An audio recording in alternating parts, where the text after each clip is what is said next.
This land has not always been like this. A combination of drought and deforestation has rendered it unsuitable for farming. According to statistics from the Ministry of Environment, a total landmass of about 323,000 kilometers square is threatened by desertification. The affected areas cut across 15 frontline states, which produces over 95% of Nigeria's livestock population.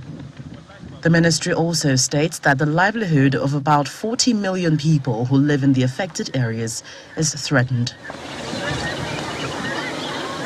The effect has led to depletion of resources, increasing the threats to food and water security, livelihood and sustainability of life, biodiversity loss, forced migration, hunger and poverty, disease and nutrition, as well as struggle for resources.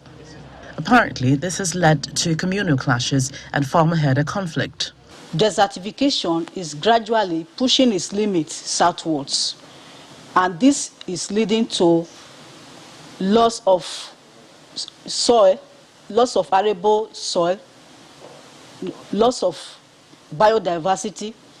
It is bringing about social conflicts, as is massively weakness in the country today due to competition for resource use. It has led to the reduced investment opportunities, and when this happens, the nation's GDP is adversely affected. To counter this threat, the Minister of Environment is leading the efforts to plant trees. The federal government is also partnering with subnationals to plant 25 million trees across the country this year.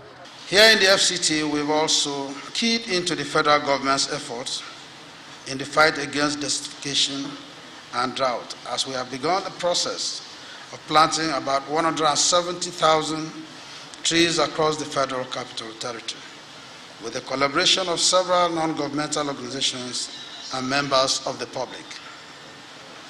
I must not fail to mention that 70,000 of these tree seedlings were received from the Federal Ministry of Environment last year.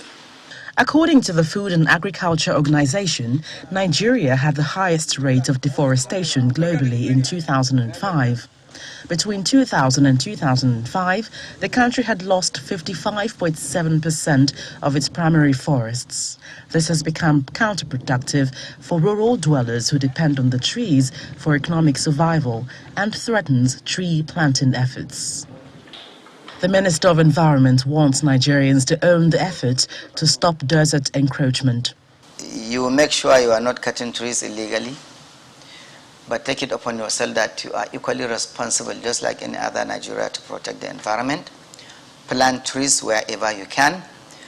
Be an environmental ranger yourself. Volunteer and protect the environment. Report where you see people are injuring the environment. Or let me use even a harsher word: committing environmental terrorism.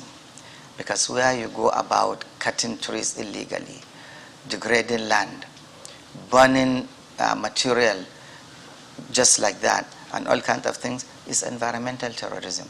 And you are committing it on people, on plants, on animals. So stop doing that. The minister also believes that the current initiative to grow 25 million trees in 2021 has the potential of revamping forest areas.